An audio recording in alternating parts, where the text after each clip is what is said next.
Bonsoir à tous et merci d'être là avec nous dans ce très joli pavillon de la Figuerie qui est installé à un des angles du potager du roi qu'on voit par la fenêtre. Vous avez eu l'occasion de le traverser et certainement de salir vos chaussures comme moi, on en est désolé. On est donc ici dans l'École nationale supérieure du paysage de Versailles, une école magnifique, historique, une école aussi très importante dans le paysage, des institutions qui sont dédiées à la valorisation, la transmission d'une culture du paysage en France. Merci aussi à vous sur Facebook qui nous suivez, j'en suis sûre, par milliers. Donc vous êtes là un peu avec nous et votre présence nous réconforte.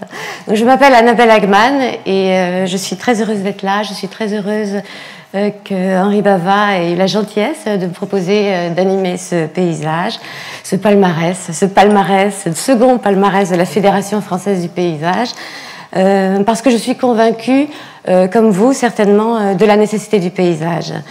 Aujourd'hui plus que jamais, en 2022 pour cette seconde édition, un moment qui est particulier parce que nous faisons face à deux crises fondamentales par les changements de paradigme qu'elles impliquent et par les impacts qu'elles ont sur nos milieux de vie et sur nos modes de vie.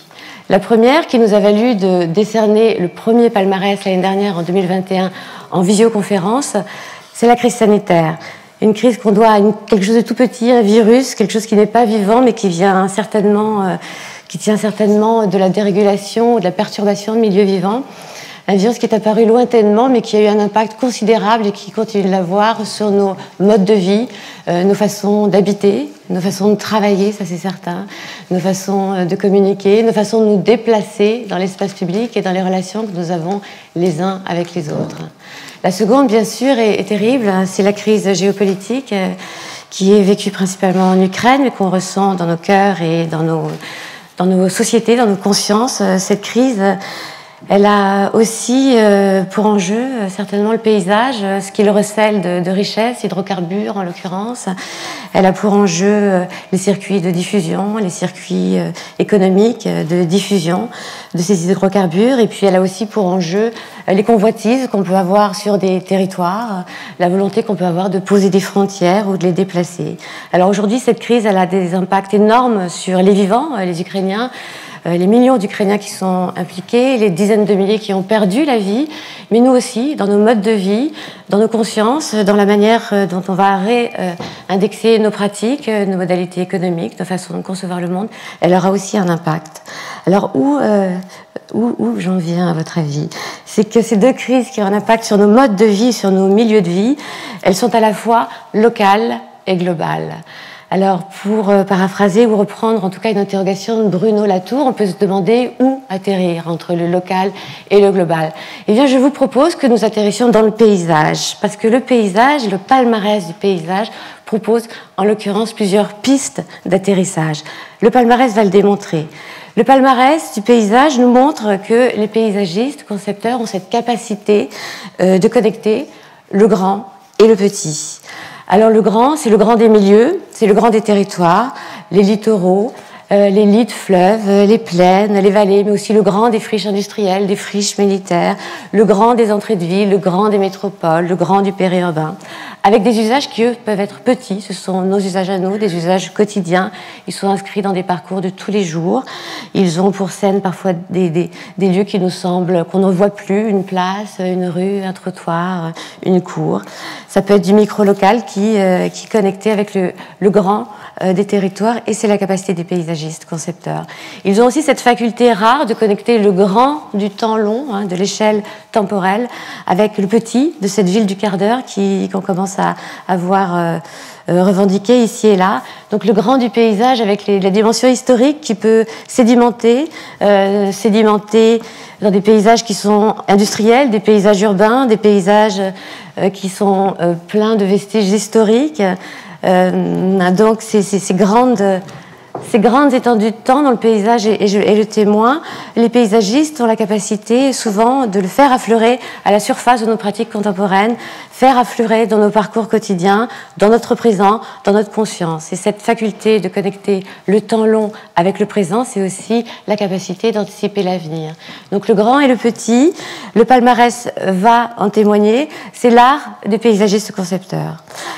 Le palmarès, il est multiple, à l'image des paysagistes concepteurs, à l'image de ce que vous êtes, à l'image des incarnations de vos travaux, à l'image des échelles dans lesquelles vous travaillez, à l'image de la diversité des acteurs que vous parvenez à mobiliser, que ce soit des privés ou des publics, des collectivités, des enfants, des personnes plus âgées.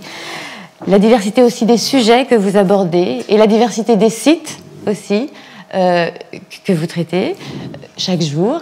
Et là, on a une carte qui présente les différents sites qui font l'objet des projets qui sont lauréats ce soir. Donc, on a une diversité. Le travail des paysagistes concepteurs est multiple. Cela dit, à travers ce palmarès, dans la diversité que vous allez découvrir tout à l'heure, il y a quand même trois grandes lignes de crête qui affleurent, trois grosses tendances. La première, évidemment, c'est travailler sur les transitions. Alors, les transitions, elles sont multiples. Elles sont bien sûr environnementales, ou climatique. Vous êtes aux premières loges pour apporter des réponses à ces questions qui sont vastes. Mais ce sont aussi des transitions d'usage, des transitions d'image, et aussi souvent des transitions économiques qui sont à l'œuvre et qui génèrent des friches, des vestiges, des espaces qu'il faut se réapproprier et réinvestir. C'est la première grande tendance. La seconde tendance, c'est le réinvestissement des patrimoines. Ces patrimoines, j'ai déjà dit, ils sont multiples, ils peuvent être militaires, ils peuvent être industriels, ils peuvent être sociaux, ils peuvent être historiques, ils peuvent être immatériels. Et l'idée est de trouver dans ces patrimoines une manière de se les réapproprier. Donc, encore une fois, on est aussi d'une certaine manière dans les transitions d'usage cette fois-ci. Et une troisième tendance qui affleure chez vous, mais aussi chez les architectes et dans les pratiques sociétales, et globalement, je dirais, dans toutes les pratiques qui sont culturelles et contemporaines, c'est celle de la participation. Donc, vous n'y échappez pas. Et la multiplicité des acteurs auxquels vous avez recours, avec lesquels vous travaillez, vous ont invité, pour un grand nombre d'entre vous, à développer des modalités de collaboration, de pratiques collectives, d'inclusion, qui permettent de faire affleurer des projets qui sont différents par l'implication des uns et des autres, par le temps que chacun s'accorde, et la reconnaissance qu'on s'accorde, la réciprocité, les itérations qu'elle suscite. Voici pour les grandes tendances de ce palmarès. Un palmarès que vous allez découvrir et qui comporte trois catégories: les diplômes, les réalisations et les recherches. Jusqu'ici, tout va bien. Mais ça, c'est sans compter avec la capacité des paysagistes à être prolixes et la Fédération française du paysage à alimenter et à refléter cette dimension extrêmement prolixe. Donc, vous allez voir et découvrir un certain nombre de catégories que je ne vous énumérerai pas parce qu'elles sont quasiment infinies. Les approches méthodologiques, les approches pratiques, les grands sites, les petits sites, les grands paysages, les parcs et jardins, les places et rues, infrastructures et mobilité, recherche active, recherche appliquée, etc., etc. Cela défie l'entendement, mais en même temps, cela singularise votre pratique qui est protéiforme, comme le vivant, et comme nos usages, à nous, vivants, que vous mettez en relation et en lien. Je vais proposer à Henri Bava, donc, de l'Agence Terre, associé de l'Agence Terre, bien sûr, mais aussi président de la Fédération française du paysage, de me rejoindre pour vous accueillir aussi.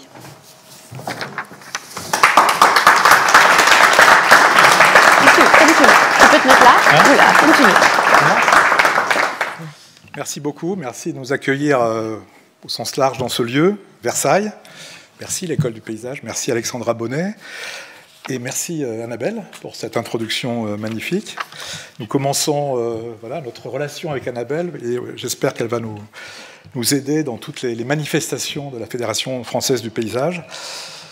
En effet, nous avons maintenu ce palmarès du paysage en dépit d'une période de temps très particulier qui mêle la mise à distance pandémique qui nous a un petit peu, comment dire, qui nous a causé quelques soucis l'an dernier pour le premier palmarès, mais aussi, tu l'as oublié, celle-là, Annabelle, la période électorale quand même qui nous occupe un petit peu, et puis bien sûr le drame ukrainien qui voilà, qui est douloureux, qui nous mobilise. Et pourtant, on l'a maintenu. Et on l'a organisé parce que finalement, aucun drame ne doit nous faire oublier un autre défi, lui aussi très relevant, c'est le défi climatique. Et les paysagistes sont au premier plan de ce défi, de ce combat. Les paysagistes concepteurs se sont structurés pour mieux y répondre, mieux l'anticiper. Et la Fédération française du paysage a pour voilà, pour mission d'aider cette jeune profession. Je dis jeune parce qu'elle est reconnue que depuis quelques années. Je ne parle pas de mon âge. Et je vois qu'il y a aussi Gilles Clément qui est dans la salle. Mon professeur, Gilles Clément, tu nous as fait l'honneur de venir ici. Je suis très heureux. Et beaucoup d'entre vous. Donc voilà, c'est une jeune profession, regard de la loi, reconnue depuis quelques années, et il faut encore l'étoffer, cette profession, la construire, mieux la fédérer, il faut encore s'améliorer tous ensemble, et mieux répondre aux défis sociétaux, climatiques, énergétiques. Donc nous avons besoin de clarifier notre champ d'action immense. Annabelle en a parlé tout de suite.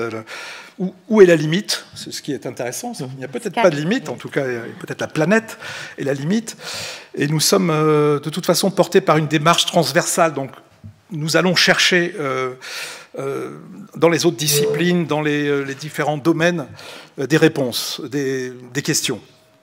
Et pour cela, nous mettons en lumière, au sein de la Fédération française du paysage, les multiples facettes du métier de paysagiste concepteur. Et ces facettes ne sont pas en nombre fixe. Aujourd'hui, on en avait 15. On a rajouté un prix spécial, bien sûr. Mais voilà, ce n'est pas gravé dans le marbre. Nous allons suivre la profession elle-même, le métier, et nous adapter. Donc, encore une fois, ce n'est pas un nombre fixe. Les questions sont soulevées de différents ordres. Annabelle en a parlé, l'adaptation de nos villes et territoires à la transition énergétique, sur fond de changement climatique. On doit travailler à chaque fois des projets, tu as cité aussi bien sûr Bruno Latour, dans des projets situés, précis, dans un contexte, dans des lieux qu'ils révèlent.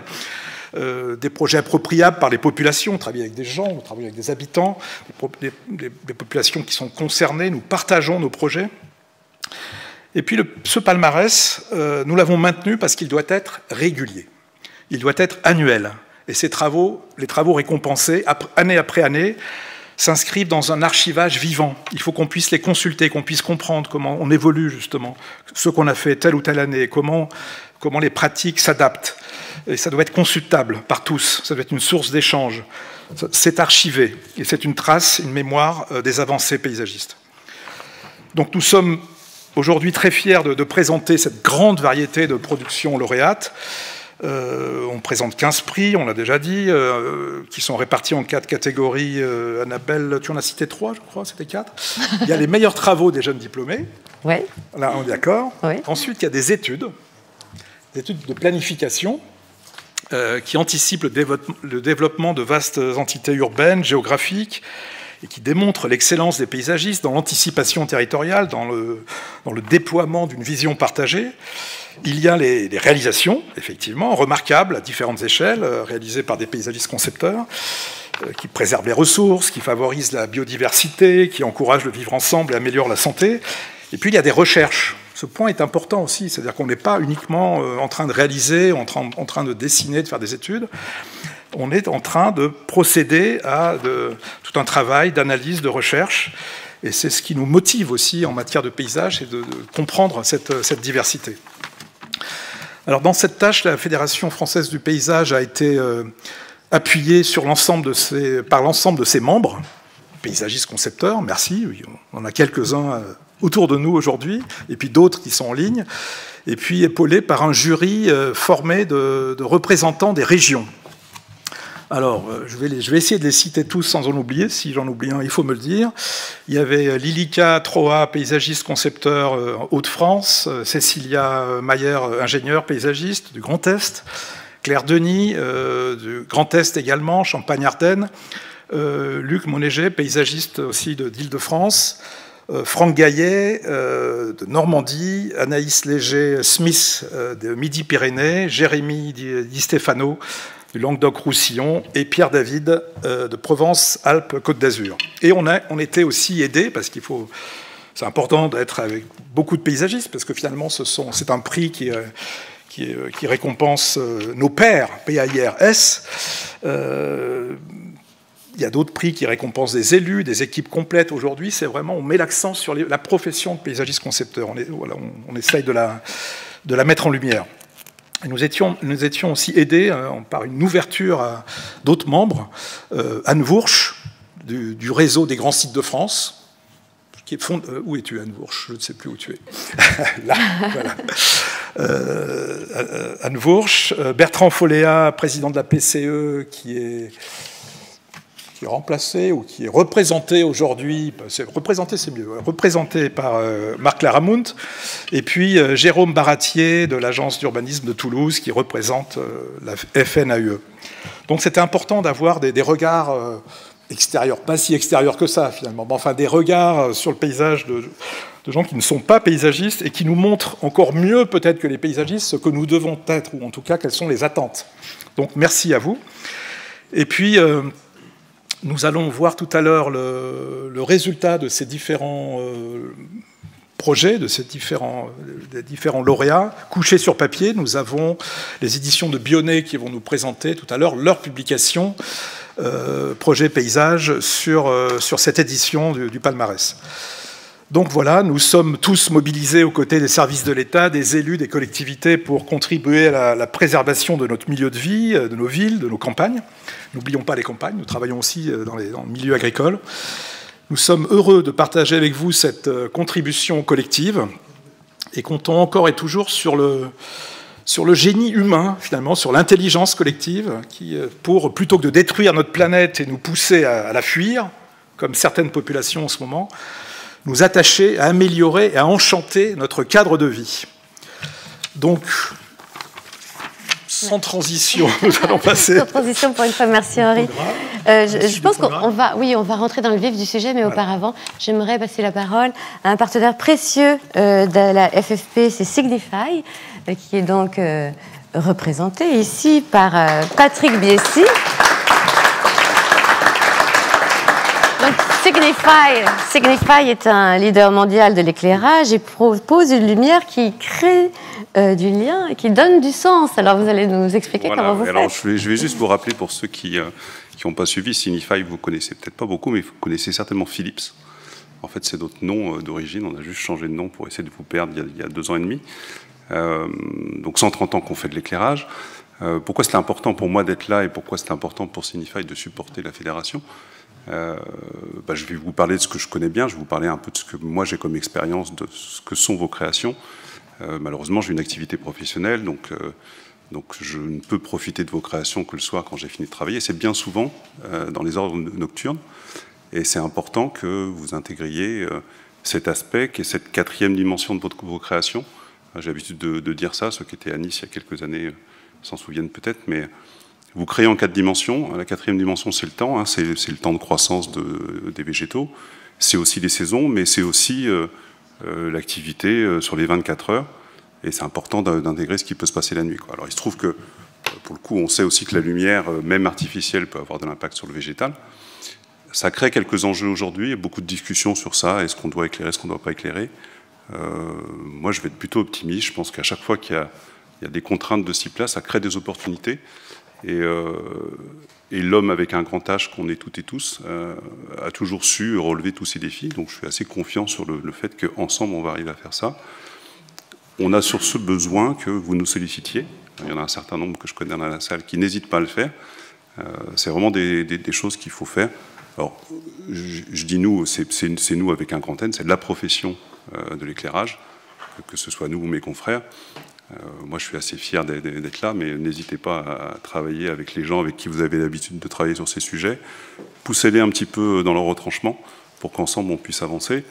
Et puis peut-être qu'un jour, il y aura sur ce prix un prix de la conception paysagère avec un peu de lumière. Voilà. Donc ça fera une 16e ou peut-être une 17e ou une 20e catégorie. Gageons qu'on se retrouve tous ensemble et qu'on ait un moment heureux à partager. Merci. Merci à vous.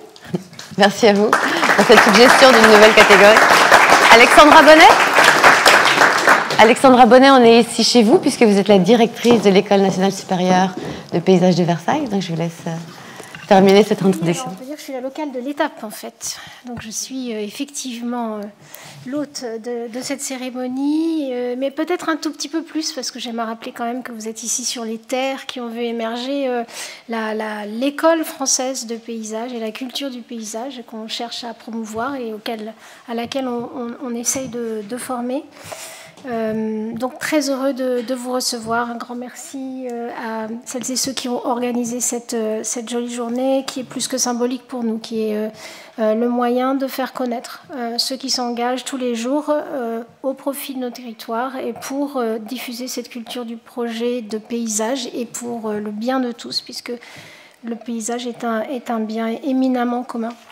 Donc tu disais, tu rappelais l'actualité très triste de ces derniers jours. Je crois que ça donne des cauchemars à pas mal d'entre nous et nous illustrons une fois de plus magnifiquement l'adage bien connu d'Einstein qui disait que notre humanité a malheureusement, notre technologie a malheureusement dépassé notre humanité. Bon, on y est, bien entendu en plein, mais au-delà de ça, tu parlais aussi des drames qui se nouent chaque jour et peut-être de manière beaucoup plus sourde et insidieuse au sein de nos territoires, qui s'incarnent dans les objectifs de développement durable qu'on essaye de porter, donc tous ces enjeux de nouvelles donnes, de transition écologique et environnementale, mais également éminemment sociale, avec ce besoin de revenir à l'humanité des projets pour éviter de tomber dans des projets qui seraient sans âme, qui seraient désincarnés, déshumanisés, qui seraient uniformisés.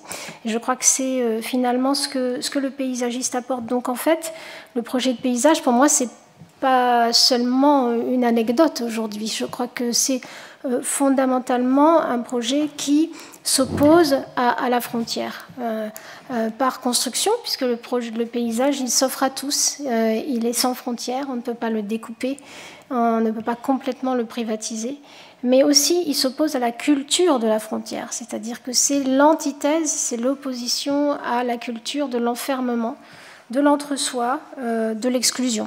Le paysage, c'est vraiment finalement ce marqueur surfacique d'un projet de société extrêmement profond et son marqueur très tangible pour les populations à qui on donne à voir finalement le respect qu'on a de ces populations passées, présentes, à venir et de tous ceux qui peuplent ces territoires et donc le vivant dans son acception la plus large dont l'homme fait partie, mais ne fait que partie. Voilà, donc je crois que vous pouvez être fiers de ce que vous faites et que vous n'êtes pas seulement dans l'artialisation. Si même vous étiez seulement dans l'artialisation des territoires, ce serait déjà quelque chose de magnifique et une mission très noble. Mais vous apportez un supplément d'âme en fait et un supplément d'humanité à tous les projets sur lesquels vous intervenez, à quelle que celle que ce soit très en amont au niveau de la recherche. On en aura quelques exemples aujourd'hui jusqu'à la maîtrise d'œuvre. Donc bravo. Une fois de plus, soyez fiers de vos missions et de votre profession. Alors justement, il me semble que quand même il faut arriver à cette mission un peu évangélique qui est de donner la bonne nouvelle du paysage, qui est une école de solutions pour des territoires qui soient véritablement durables et désirables. Et ça, on ne le répétera jamais assez. Et je dois dire que je souhaite pouvoir être invitée partout pour pouvoir moi-même, à mon modeste niveau, le dire et le répéter. Nous sommes une école des bonnes nouvelles, nous sommes une école des solutions et Dieu sait si nos jeunes générations en ont besoin en ces périodes de bouleversement, de changement très chahutés qu'on leur lègue finalement. Donc voilà, le paysagiste, c'est l'école des solutions et des bonnes nouvelles.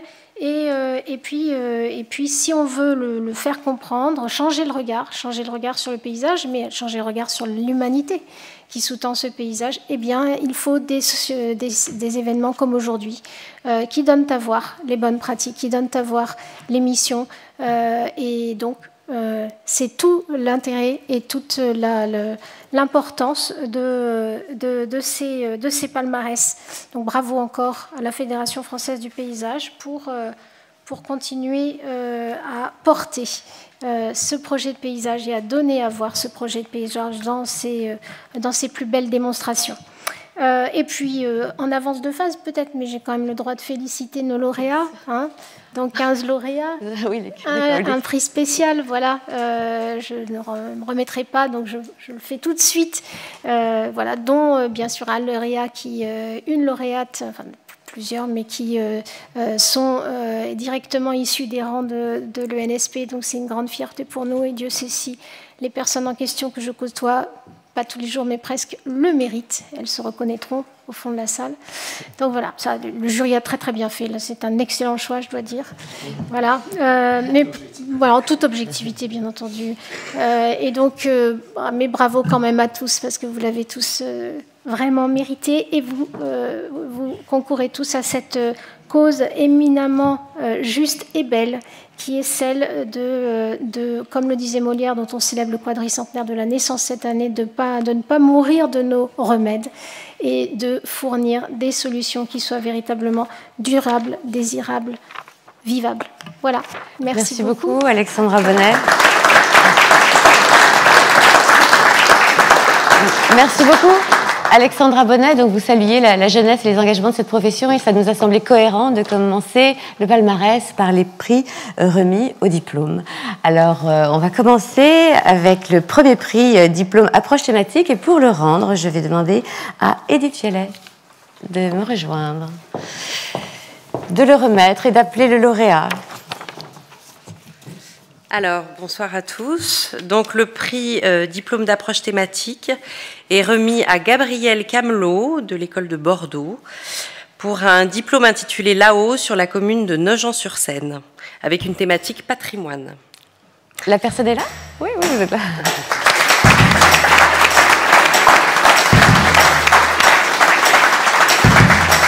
Alors, juste un petit mot sur ce travail. Je relate ce qui a été dit par les jurés. Donc, Gabriel Camelot, étudiant de l'école de Bordeaux, nous invite à penser le paysage post-nucléaire. Intitulé Là-haut, son diplôme porte sur la centrale nucléaire de Nogent-sur-Seine, mais nous invite plus largement à faire du paysage la matrice d'un processus de patrimonialisation et de reconversion des centrales appelées à être démantelées. Le jury a particulièrement été séduit par l'originalité du sujet traité, la sensibilité de l'approche proposée et la qualité des rendus. On vous passe la parole, Guillaume, si vous voulez commenter. Est-ce qu'on m'entend bien, là ? Oui, brièvement, mais... Pas très évident de passer en premier, en plus. Oui, alors, enfin, la question de la déconstruction des centrales nucléaires, elle ne se pose pas encore aujourd'hui pour beaucoup de nos bâtiments, mais voilà. Merci à vous, merci à mes enseignants, mes professeurs, notamment ceux que j'ai eus dès le début. Je vois Michel Audoui, que j'ai eu au cours du soir de la mairie de Paris, maintenant 5 ans. Et voilà, merci à tout le monde et à mes enseignants, et tout particulièrement à l'École nationale supérieure du paysage et d'architecture de Bordeaux. Dont vous venez. D'où je viens, exactement.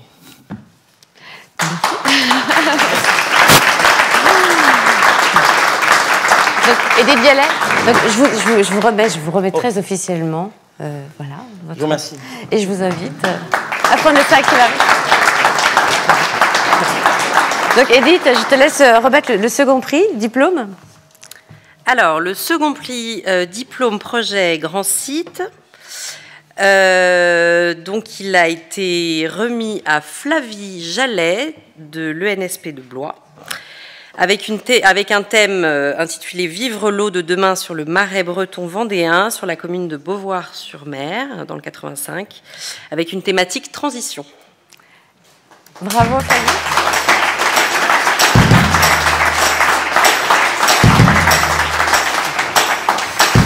Alors, Flavie Jallet, étudiante de l'ENSP de Blois, nous parle du marais breton vendéen, une terre autrefois gagnée sur la mer, où le réchauffement climatique va, d'ici 2100, provoquer de profonds bouleversements. Il est question d'anticipation du retour de l'eau, d'adaptation des activités humaines et d'activation des écosystèmes humains et non humains. Le jury a particulièrement été séduit par la sensibilité de la démarche, son approche stratégique à grande échelle et par la grande qualité graphique des rendus. Bravo. Bravo à vous. Vous voulez dire quelques mots? Non? Bravo à vous. Rappelez l'école dont vous venez. Merci beaucoup. Donc, moi, je viens de l'école de Blois, de la nature et du paysage. C'est un sujet que j'ai apprécié travailler pendant toute cette année 2021. Je tenais à dire quand même que c'était un sujet qui allait devenir de plus en plus concret dans les années à venir. Et c'était très intéressant en fait de montrer que ça pouvait être perceptible en fait au fur et à mesure des années et que ça pouvait être un territoire qui allait se transformer petit à petit au rythme du temps et qui allait donner des espaces de vie tout de même. Voilà. Enfin, je vous remercie en tout cas. Merci à vous. Tenez, je vous fais ça. Bravo Flavie. Donc on va passer au troisième prix. Donc on a un troisième et dernier diplôme à remettre, un prix diplôme. Et là, j'invite Anne Vourch à me rejoindre pour le remettre. Donc il s'agit du prix diplôme approche méthodologique, le dernier de cette catégorie, qui est attribué à... Alors, qui est attribué à Pauline Crévillers de l'ENSP de Blois également. Voilà, qui va me rejoindre. Bravo.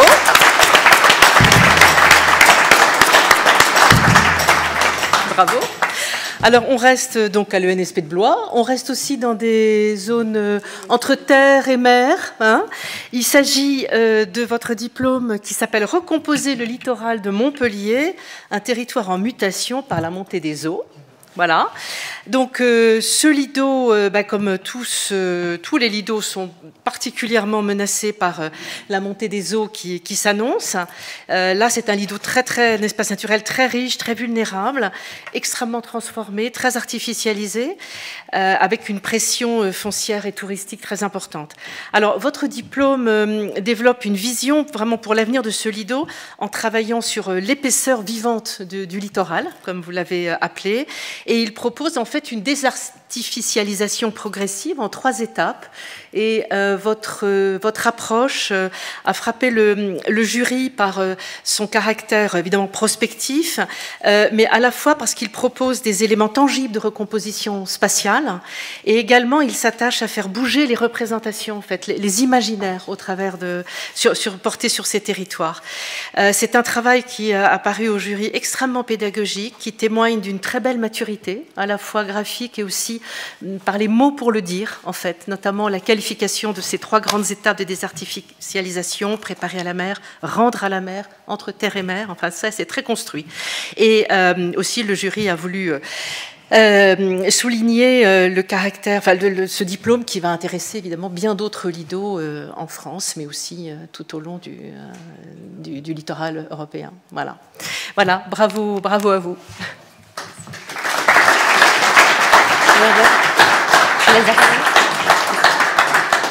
Merci beaucoup pour ce prix. Vous l'avez très bien résumé, sans forcément rajouter. C'est vrai que c'était une année passionnante pour découvrir le territoire, la métropole aussi de Montpellier, qui était un peu un défi de travailler sur cette épaisseur en fait de la métropole jusqu'au lido, les stations balnéaires, et donc de découvrir aussi ce territoire en positivant le risque de demain jusqu'à 2100 avec la durée de vie, en fait 80 ans, l'échelle d'une vie qui peut aussi donner de nouvelles dimensions de projet. Merci. Bravo. Donc là, on va aborder la deuxième catégorie de ce prix, qui est le prix réalisation, qui lui-même se décompose en 2 parties, donc les praticiens études et les praticiens réalisation. Donc on va commencer par les prix praticiens études. Et pour le remettre, le premier, j'appelle Franck Gaillet, qui est juré, et qui appartient à la FFP pour la région Normandie. Bonjour. Donc le 4e prix, praticien études grand paysage. Le prix est remis donc à l'agence Omnibus avec Anne-Cécile Jacot et Laetitia Lasanté. Qui ne sont pas là. Qui ne sont pas là. Voilà. Donc pour écrire avec les élus un plan paysage sur les côtes de la Moselle.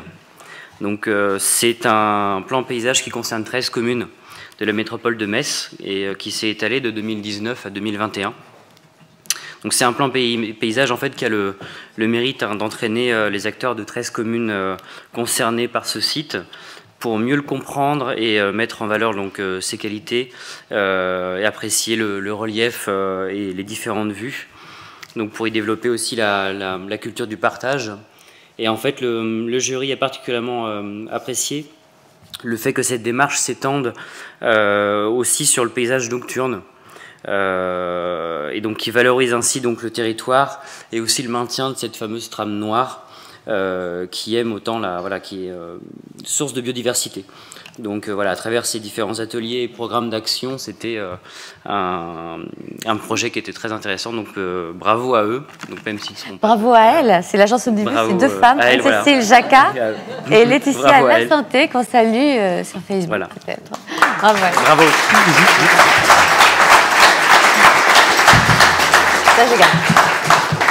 Alors, deuxième prix étude, c'est Edith Viala qui va revenir pour le remettre. Edith Vallée. Non, Edith Vallée. Ah bon, c'est comme vous voulez. Alors, je vous en prie. Alors, oui, il s'agit cette fois du prix praticien études projet urbain, catégorie des projets urbains. Et le prix est remis à Bruno Garderon de Champs Libres. Voilà, qui est là. Bravo. Bravo. Voilà, pour une étude préopérationnelle écologique et paysagère pour la renaturation des berges de Lierre dans le quartier Belle-Place-Blandin à Villeneuve-Saint-Georges, donc dans le Val-de-Marne. Voilà. Le maître d'ouvrage de cette étude, je le cite aussi parce que c'est important, c'est l'EPA Aura, qui est l'établissement public d'aménagement Orly-Rungis-Seine-Amont. C'est bien ça, voilà. C'est un projet qui re-questionne la programmation urbaine, paysagère et écologique de ce quartier, donc qui est très, très exposé aux crues récurrentes de Lierre, l'affluent de la Seine. Vous proposez une démarche très ambitieuse de désurbanisation, dans un contexte quand même qui est éminemment urbain, permettant de restituer près de 11 hectares, ce qui n'est pas rien, à la rivière, et permettant une réappropriation du site par le vivant, ce que vous appelez les humains et les non-humains. Et vous voulez le porte-parole à la fois des habitants, mais aussi de ces nouveaux milieux écologiques et des vivants non-humains qui y vivent. Le jury félicite cette démarche de reconquête donc, par le paysage d'un quartier particulièrement vulnérable aux inondations. C'est un travail qui a été jugé sensible, résilient, qui conjugue étroitement les fonctions écologiques et les usages urbains de ces berges. C'est aussi un travail que vous avez vraiment voulu partager avec les habitants. On a noté un événement festif participatif qui avec 9 ateliers répartis le long d'une balade paysagère, un poème aussi, un ouvrage original qui est fait avec les habitants, par les habitants, et qui constitue le témoin de la participation citoyenne de ce projet. Voilà. Donc félicitations à vous. Bravo. Merci. Là, il y en a deux. Merci. Bon, c'est une étude, le vrai commanditaire, c'est l'Élysée, puisqu'en février 2018, le président récemment élu s'est déplacé sur le quartier qui était sous 1,50 m à 1,80 m d'eau. Et il y a eu effectivement une commande pour organiser ce travail de désurbanisation qui est considérable, qui concerne 170 parcelles et 12 hectares. C'est un des plus gros projets de désurbanisation de France pour resituer une zone humide qui en fait existait jusque dans les années 30. Donc c'est vraiment un quartier, c'est une étude préopérationnelle. La maîtrise d'œuvre va démarrer au printemps ou à l'automne. Et c'est une étude qui en fait est au cœur de nos savoir-faire, puisque c'est inscrire une action en réparation sur un fond de vallée qui n'aurait jamais dû être urbanisé, une action en reconquête de la biodiversité, puis une action en soutien de cette population qui est extrêmement fragilisée, qui est dans des situations sociales très compliquées. Et tout le travail a été de pouvoir continuer à faire le lien avec cette population-là, puisque les clés de subvention de ce type d'opération, c'est la renaturation, c'est uniquement biodiversité. Et il était tout à fait difficile de ne pas aussi faire place aux habitants de cette enclave bientôt désurbanisée. Je voulais aussi remercier mes co-traitants, sans qui cette étude complexe n'aurait pas pu être menée à bout. Donc il s'agit de Transfert, bureau d'études en environnement, Ingetech, bureau d'études en hydrologie et VRD, Sol Paysage, spécialisé sur la pédologie. Et donc quand il s'agit de renaturation et de création de zones humides, c'était très important cette thématique-là. Et Cogé, naturaliste. Voilà. Merci beaucoup. Merci à vous.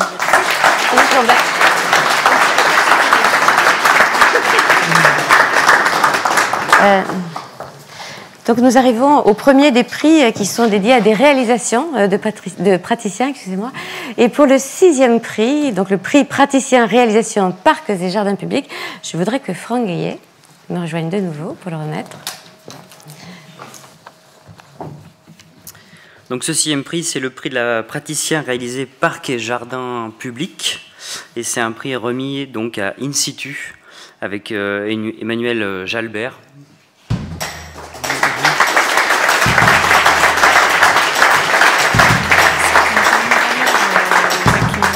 Donc c'est un projet sur le renouvellement urbain d'un quartier sur Dalle. Retrouver un sol et la pleine terre, donc à Saint-Étienne. Le maître d'ouvrage, donc c'est la ville de Saint-Étienne. Donc c'est une véritable métamorphose d'un site ancien. Donc c'est la suppression d'un espace sur Dalle au centre d'une résidence sociale. Et donc à partir d'une conception d'un projet, donc voilà, ils ont pu permettre donc un lien qui rassemble plutôt qu'un lieu qui clive. Ils créent donc ce lien social avec l'aide aussi de la présence de la nature. Et ce qui a motivé le jury pour mettre en avant ce projet, c'est donc offrir des espaces de pleine terre et ouvrir le site sur le grand paysage, comme on peut voir donc sur ces photos. Sur le grand paysage de Saint-Étienne, et ça a permis également de redonner une image positive en fait, un lieu qui était fortement dégradé. Et finalement, la sobriété de la conception laisse place au végétal, et donc c'était vraiment une garantie de réussite de ce projet-là. Et je pense que le mot à retenir par rapport à ce projet, c'est vraiment le mot métamorphose. Et donc c'est aussi lié avec la suppression de ce parking au centre des préoccupations et qui donne vraiment une place prépondérante à la nature. Donc c'était un beau projet qu'on voulait mettre en avant, donc bravo à vous. N'hésitez pas à décrire votre projet. Merci. Alors je voudrais juste dire un mot par rapport à ce projet qui est un peu atypique, c'est qu'en fait on a eu la chance de pouvoir reformuler la question qui nous était posée. Initialement, le programme consistait, on nous demandait de faire joli avec un budget très, très réduit sur 1 hectare de dalles de parking stériles et fragiles sur lesquels même les engins d'entretien ne pouvaient pas aller. Et quand on a commencé à travailler, on s'est aperçu qu'il y avait 2 parkings, donc 530 places de stationnement au total. Il y avait un parking qui n'avait jamais servi parce qu'il y avait un vice de construction et du coup c'était juste des catacombes qui servaient aux deals, prostitution, marchands de sommeil, recel. Et l'autre, il appartient à des copropriétés, c'était à peu près la même chose. Et on avait un budget qui nous permettait juste de poser quelques jardinières dessus. Et on a réussi à convaincre le maître d'ouvrage de dire, d'aller jusqu'à la démolition de ces parkings. Donc on a réussi à démolir 1 hectare de parking, de dalles.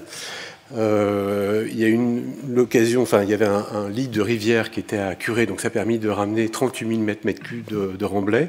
Tout ça au pied des fenêtres des habitants, donc c'était un chantier complètement dingue. Et on a réussi du coup à reconstituer une pleine terre sur une surface qu'on n'imaginait pas, voilà, tout simplement. Voilà, donc on a maintenant un vrai sol, et ça je pense que c'est pour nous la plus belle des promesses pour le devenir du quartier. Je voudrais remercier la maîtrise d'ouvrage qui a réussi à se reformuler, à se poser les questions, parce que c'est pas évident pour eux non plus, notamment Michel Tossig, qui est le chef de projet, qui malheureusement est décédé avant de voir la fin du chantier, Claire Gaillard, et puis nos partenaires, Corel, Pierre Scodellari, Anne Romettino, qui a suivi ce projet de longue haleine, et dans un budget, somme toute, très restreint. Voilà. Merci.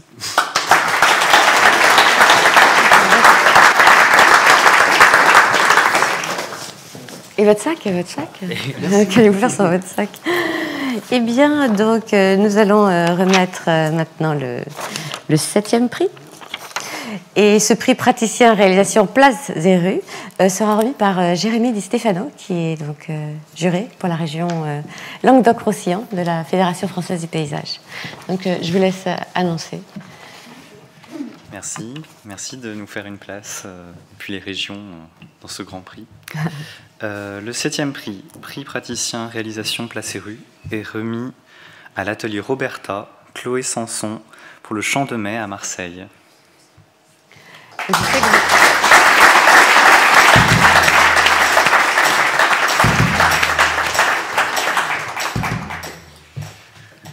Alors, je vous fais un petit retour du jury, mais quelque chose d'un peu personnel, parce que étant issu de l'ENSP Marseille, j'ai pu pratiquer ces espaces-là. Donc, le projet de la place du Champ de Mai remplace les surfaces en goudron d'un parking livré en pâture aux rayons solaires. C'est la première chose vraiment qui m'est revenue à l'esprit de cet endroit, très abrupt. La force du projet est de remettre le piéton au centre du dispositif, tout en maintenant et en intégrant la fonction du stationnement. En faisant de cette contrainte un atout, la friche Belle de Mai se donne d'une nouvelle scène ouverte sur la ville et le ciel. Elle est appropriable, notamment par les arts de la rue, dont le paysage fait peut-être partie. Le jury salue l'intelligence de la proposition des paysagistes conceptrices, d'apparence simple et mesurée, mais seulement en apparence, je pense. Vous allez peut-être pouvoir nous en dire un peu plus. Le parti pris est racé et remploie certaines méthodes élaborées justement par les étudiants à Marseille, c'est-à-dire péter la dalle, faire pousser, recueillir l'existant ou ce qu'il en reste, et surtout raconter des histoires. Bravo.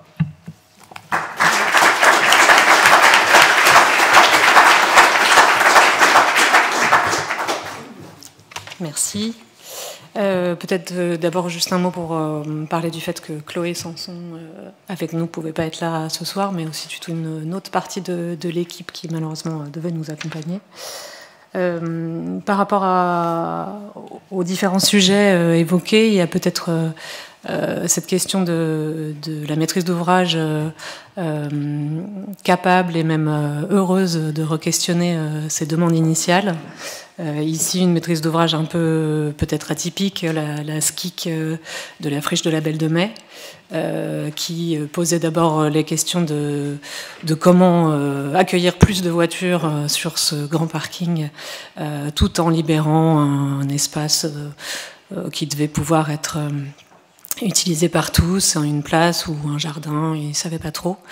Un travail qu'on a fait avec une équipe multidisciplinaire, avec Christelle Filiotico, qui est donc l'architecte mandataire, qui a su vraiment emmener toute l'équipe autour d'un travail commun et d'une dynamique à trouver comment toujours donner plus de place et effectivement aux piétons, mais aussi au dynamisme incroyable qui existe sur ce site.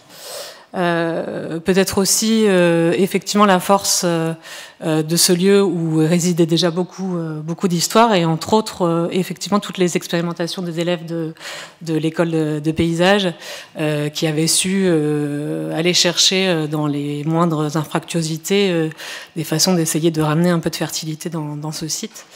Ce qu'on a essayé de prolonger avec les moyens qu'on avait pour transformer ce site qui devenait plus grand, plus vaste que ce qui était prévu au départ, et où toute l'énergie a été mise pour donner des capacités à la végétation de pouvoir se développer de façon fertile, avec des petits défis, mais qui importent pour nous, tels que réussir à faire des plantations aujourd'hui à Marseille sans arrosage automatique. C'est pourquoi aujourd'hui l'été dernier a été tout à fait clément et pour l'instant tout se passe bien, mais ce sera évidemment des défis à continuer à suivre. Merci, bravo à vous. Vous l'avez terminé? Allez, on voulait juste ajouter un petit mot, puisqu'on est à l'ENSP, que ça nous touche toujours de revenir dans cette école. Je suis Céline Aubergnat, donc l'associée d'Alice et Chloé. Et juste Marseille, ça nous touche d'autant plus qu'on a donc passé un an là-bas et qu'on nous demande souvent d'où vient le nom d'Atelier Roberta. Donc ça vient de Marseille, c'était un lieu où on a habité.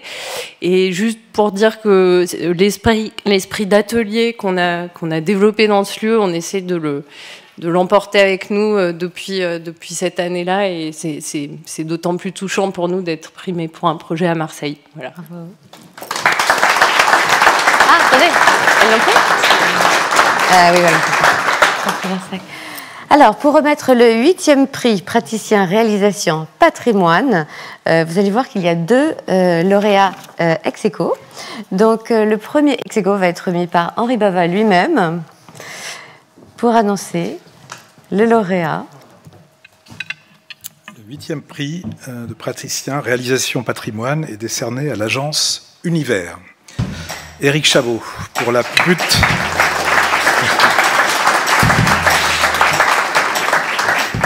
Pour la butte des fusillés de la Maltière, à Saint-Jacques-de-la-Lande. Petit verbatim, aux abords de Rennes, le complexe militaire de la Maltière renferme un site hautement symbolique, le lieu d'exécution de résistants au nazisme. Ici, le patrimoine est immatériel, inscrit dans la mémoire collective. Et le jury a tenu à récompenser cette maîtrise, la maîtrise d'Éric Chabot et de l'agence Univers, dans la manière, dans l'écriture, très, très tenue finalement, géométrique, rythmée, et dans cette écriture tenue, la capacité à susciter l'émotion. Et c'est un jardin, bien sûr, qui fait lieu. Le lieu est monument, il offre à lire et à traverser le souvenir, mais c'est aussi un jardin pour aujourd'hui et pour demain. Donc, bravo, merci beaucoup.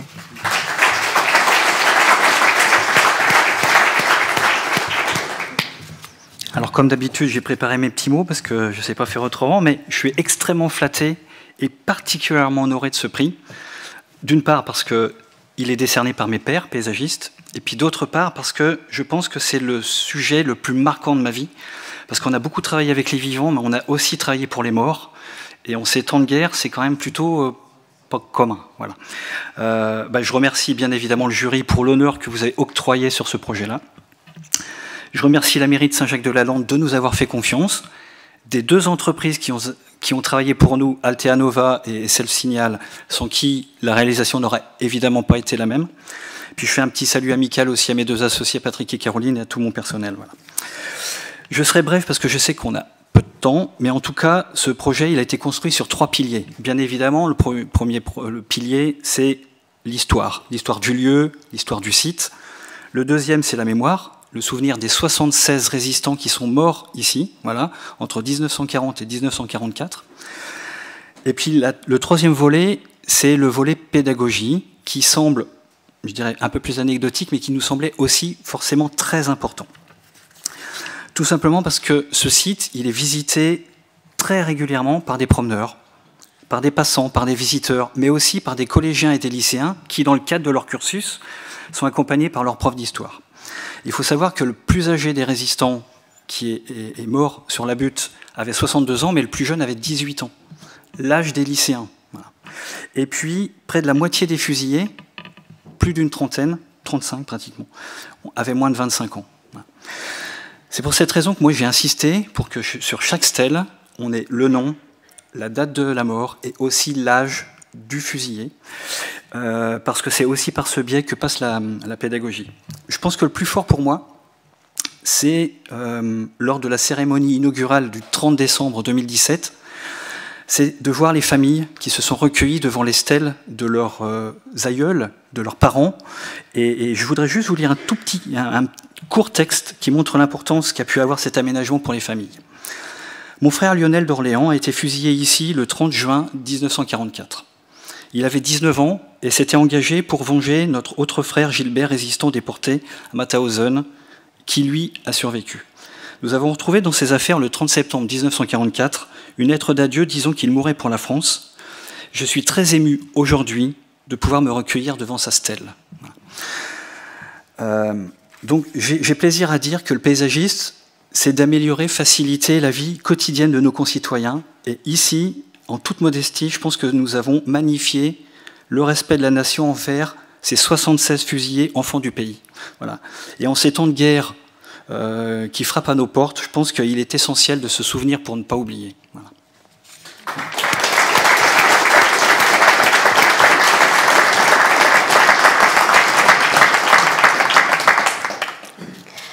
Donc un second prix, c'est difficile de passer après, c'est pas un second prix praticien réalisation patrimoine, sera remis par Jérémy Di Stefano, encore une fois, donc jury pour la FFP. Alors, je suis de retour, effectivement, puisqu'il y a un ex-aequo pour ce prix patrimoine, réalisation en patrimoine. Nous saluons le travail de l'agence Maillot et Toussaint, Vincent Maillot, un cercle immense, Saline Royale d'Arquet-Senans.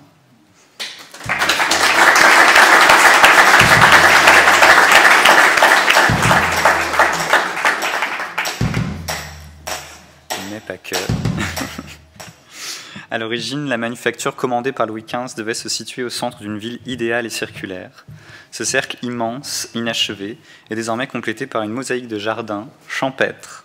Une création, donc, qui réinterprète l'utopie de Claude Nicolas Ledoux. Le jury salue l'audace et la pertinence de ce projet de paysage qui prolonge un lieu protégé au titre du patrimoine mondial de l'UNESCO et des monuments historiques. Cultivant l'or vert, l'éclat de ce paysage nouveau ne fera que s'accroître dans le temps. Bravo.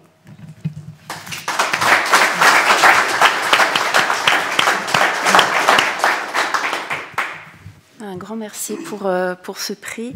Je vais juste commencer par remercier rapidement en fait, l'équipe et tous les partenaires avec lesquels nous avons pu travailler sur ce magnifique lieu.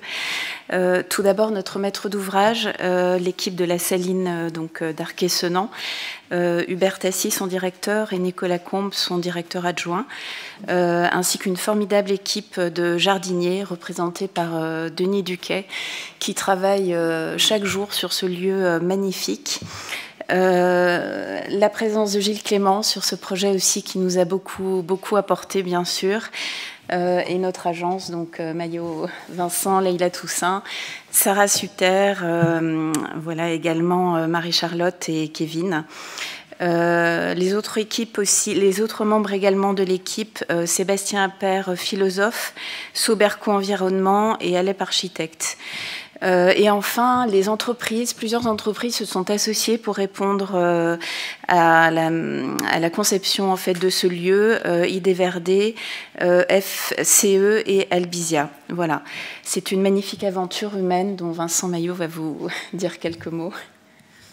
Et donc, on ne pourra pas résumer ce projet de 2 ans en 1 minute, mais voilà, c'est une manufacture créée par Claude Nicolas Ledoux, autour du sel, donc c'était l'or blanc de l'époque, et donc on a eu la chance de réinterpréter ce projet. Donc il avait imaginé une ville idéale, la ville idéale de Chaux, et on a réinterprété ce projet autour de la thématique de l'or vert. Et donc on a le prix patrimoine, mais c'est vrai que pour nous le patrimoine c'est vraiment le végétal dans ce projet. Voilà, donc je laisse la parole aussi à Gilles. C'est eux qui ont tout fait, hein. Franchement. Bon, Claude, il serait content, hein, Claude.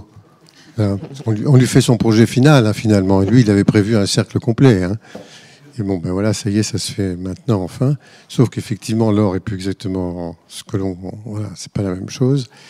Et on espère que quelque chose va se passer dans ce demi-cercle complémentaire et qui vient éclairer un tout petit peu notre futur. On m'a demandé de faire un appel à projet.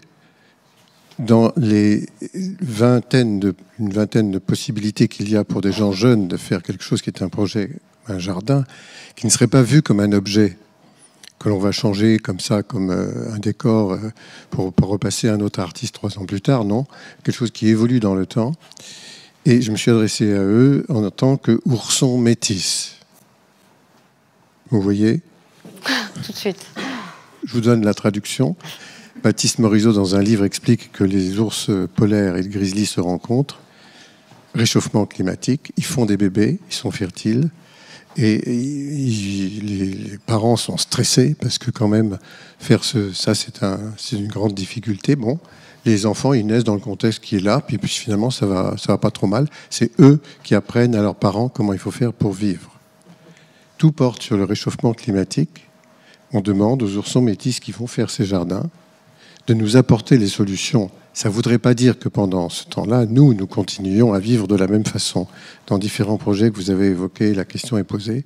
Et je trouve très important que ça se passe dans un centre qui pratiquement peut être considéré aujourd'hui comme un centre culturel et un peu plus, puisqu'on peut aussi mettre les mains dans la terre.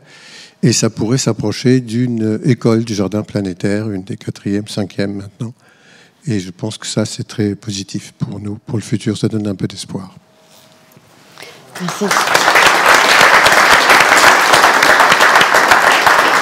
Merci. Merci et bravo à vous tous. On va passer au 9e prix, prix praticien réalisation encore une fois. Marc Claramunt va venir me rejoindre, vous ne l'avez pas encore vu. Le voilà, finalement. Et vous allez remettre le 9e prix. Alors, le 9e prix, c'est le prix donc, praticien réalisation, catégorie infrastructure et mobilité. Et le prix est remis à Nicolas Cognard, agence Quai.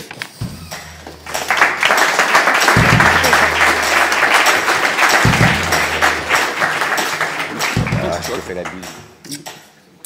Il se trouve qu'on se connaît il y a de nombreuses années déjà. Je devais avoir 17 ans et c'est un stage. Voilà, et c'était un stage à l'atelier Fusis. Bon, c'est le hasard. Donc, je représente Bertrand Folléa, qui est le président de l'Association des paysagistes conseillers de l'État. Henri en a parlé au tout début. Donc, cette association regroupe les paysagistes praticiens qui travaillent auprès des services déconcentrés de l'État, que ce soit les DDT et les DREAL. Nous sommes à peu près 140. Ils ne pouvaient pas être présents.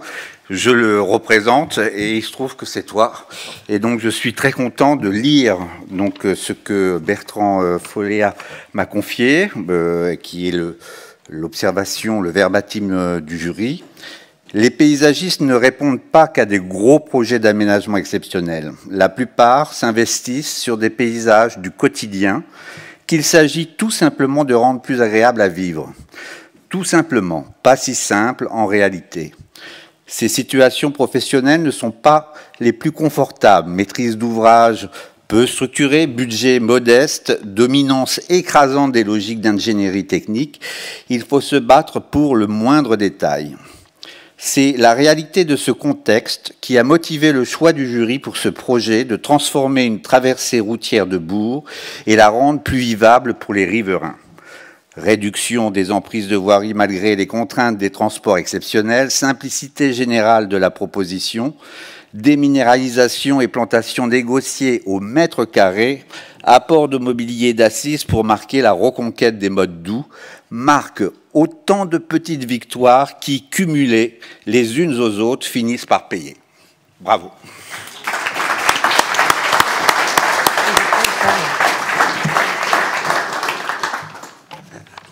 Merci beaucoup, bonsoir à tous, merci Marc.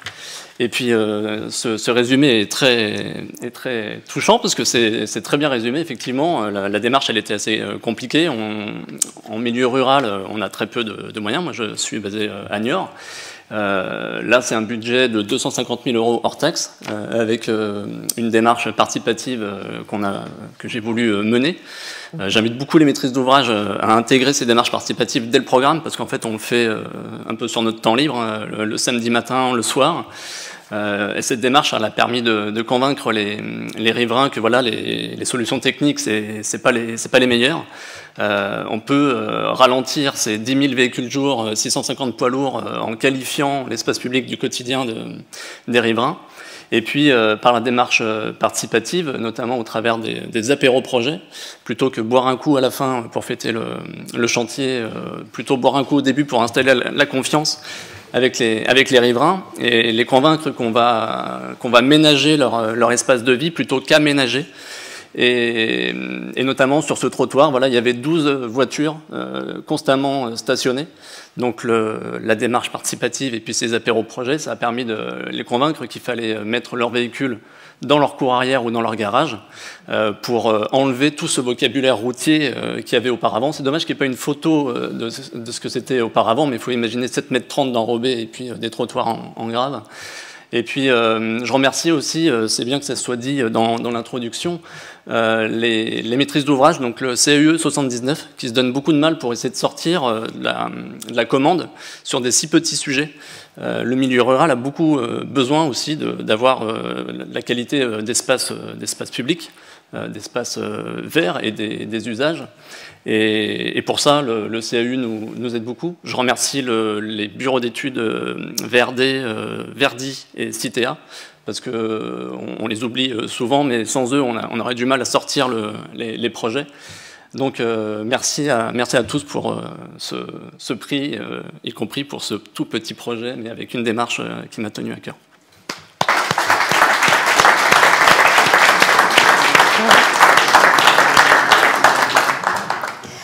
Alors le 10e prix, prix praticien, réalisation espaces industriels et commerciaux, va être remis par Jérémy Di Stefano, le grand gagnant de cette soirée.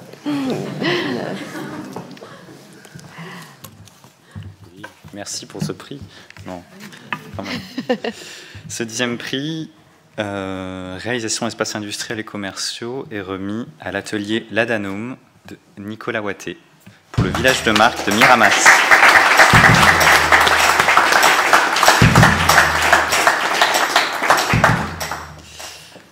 Alors, vu les dégradations considérables que subissent nos campagnes, souvent proches des agglomérations, on peut se dire que l'aménagement d'un nouveau centre commercial peut être un peu contre nature au départ pour un paysagiste. On peut se dire, bon, voilà, les champs, c'était mieux.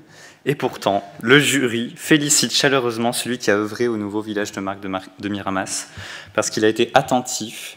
En tant que paysagiste concepteur, il a relevé tous les éléments qui faisaient la qualité du paysage agricole et les a défendus avec conviction contre la logique du préfabriqué et du préconçu. Ce faisant, son projet confirme l'importance du rôle du paysagiste concepteur dans ses projets, pas seulement dans la pérennisation et la mise en scène d'un paysage, mais surtout dans la couture délicate des entités territoriales sur lesquelles il intervient au sein du grand paysage. Bravo.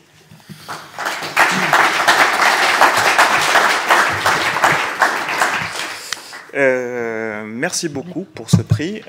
Donc c'est vrai que ce projet, donc on a mené avec l'agence MAP Architecte pour MacArthur Glen, en fait, qui est le promoteur de ce centre commercial. En fait, on était vraiment dans cette question. En fait, au début, je me disais mais qu'est-ce que je fais sur ce projet, en fait, en tant que paysagiste, où en fait on vient faire un énième centre commercial. Et en fait, on a beaucoup travaillé avec le MacArthur, en fait, pour réussir à retranscrire les paysages de l'Accro. Voilà, on ne le voit pas sur cette photo-là, mais on a vraiment cherché à travailler sur le parcours de l'eau. En fait, l'Accro, c'est des zones qui sont fortement irriguées, avec une histoire des canaux d'irrigation qui traversent le site et qui vont servir, en fait, à d'autres personnes après. Et l'idée, c'était de préserver du coup ces canaux qui, en même temps, permettaient de laisser la vie à une trame bocagère, en fait, qui rythmait le site. Et on s'est approprié aussi ce parcours de l'eau, en fait, pour faire de la phytoremédiation, en fait, sur les eaux des stationnements, en fait, qui allaient ensuite être récoltées pour être infiltrées. Donc voilà, on a travaillé sur ces histoires de trames bocagères, de trames de l'eau, du parcours de l'eau. Et finalement, on a réussi à faire un espace qui est qualitatif et qui fonctionne.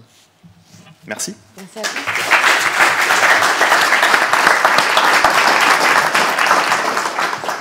Alors pour remettre les 11e et 12e prix de ce palmarès, on a fait une petite entorse à la règle, dans la mesure où ce n'est pas un membre du jury qui va les remettre, mais nous avons choisi d'inviter Jacqueline Hosty, son associé Michael Munier, donc qui sont à la fois Grand Prix du paysage, Grand Prix de l'urbanisme. Il nous a semblé intéressant et louable que vous veniez remettre à vos confrères et vos pairs ces 10e et 11e prix. Donc Jacqueline, tu vas remettre le 11e prix, qui est un prix praticien réalisation jardin privé. Et Dieu sait si ça te connaît, les jardins privés. Donc je te laisse nous annoncer le lauréat. Donc le lauréat de ce 11e prix est donc l'atelier Silvos, Florence Silvos, pour la résidence et logements sociaux à Compas, Crimée-Rosier dans le 19e.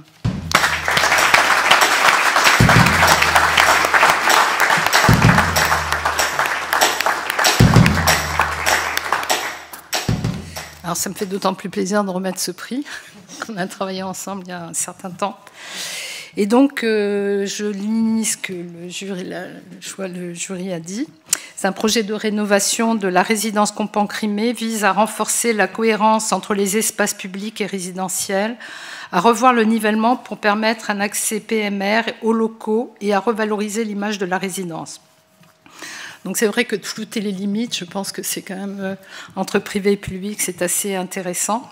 Le projet lauréat est séduisant par sa richesse végétale et les ouvertures lumineuses créées dans les halls d'immeubles. Les réponses techniques et esthétiques apportées pour solutionner la problématique du dénivelé sont remarquables. Elles sont créatrices d'une véritable plus-value sur le site. Le jury a tenu à mettre en valeur le très beau travail de paysagistes sur ce projet qui permet de démontrer que l'intervention paysagère a aussi un véritable rôle social et peut changer du tout au tout l'appréciation que l'on a d'un endroit donné. Et j'aimerais dire, parce que je pense qu'actuellement, dans tous les projets, quelles que soient les échelles dans lesquelles on travaille, la question de travailler sur le socle, rendre le socle de la ville fertile à tous les niveaux, que ce soit par la végétation, mais aussi par les usages qui sont d'échange entre les gens qui habitent et pratiquent ces espaces, sont d'autant plus importants dans les projets urbains. Et c'est dessiné avec beaucoup de rigueur et beaucoup d'esthétique. Merci. Bravo.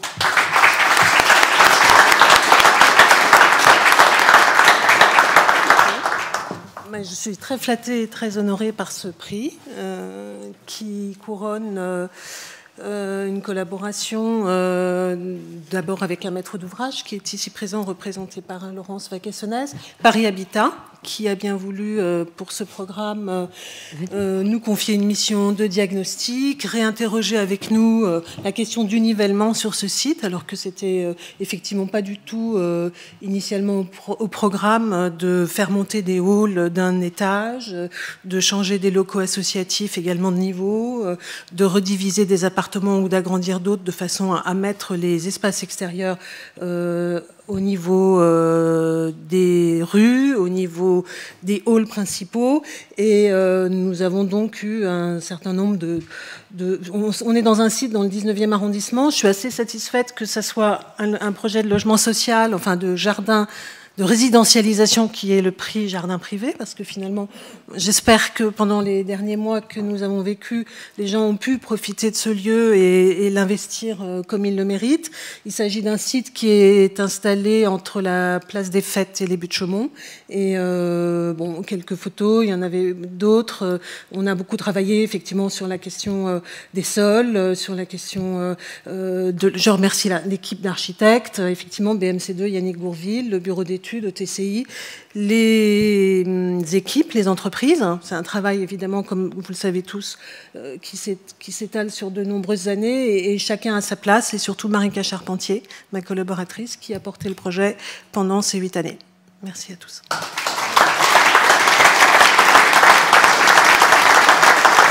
Alors, il y a un représentant de la maîtrise d'ouvrage, si vous voulez dire un mot.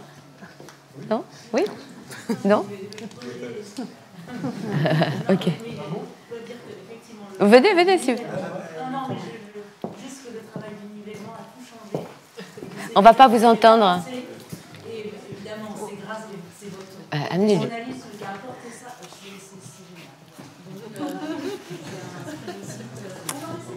Merci d'être là, c'est cool. On a rendu accessible presque 80% des 560 logements. Voilà. Merci à vous. Alors, pour... Oui, tu peux te mettre là, continuer. Alors, on a confié donc à Michael Munier, associé de Jacqueline Hosty, et c'est vrai, l'agence est aussi membre de la Fédération française du paysage, j'ai oublié de le signaler, vous n'êtes pas complètement des intrus ici. Donc, le 12e prix, le prix praticien approche participative, et je sais que tu avais à cœur de le remettre. Oui, j'ai à cœur de remettre ce prix à l'agence Trouillot-Hermel, basée à Toulouse, pour le projet de résidence Locus Solus.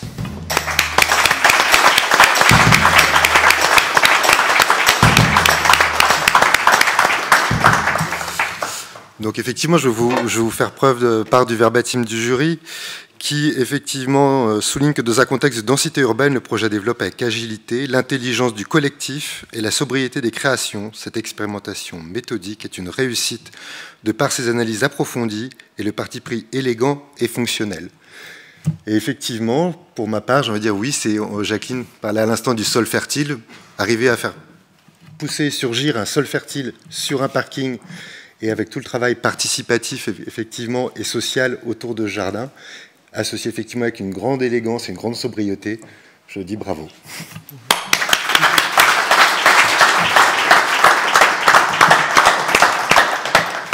Merci Mickaël, merci à tous les membres du jury. On est vraiment ravis avec Dany, donc Dany Hermel, Paul Trouillot, de l'agence, avec tous nos collaborateurs que je voudrais féliciter aussi, depuis 16 ans que l'on travaille sur Bordeaux, à œuvrer sur cette opération.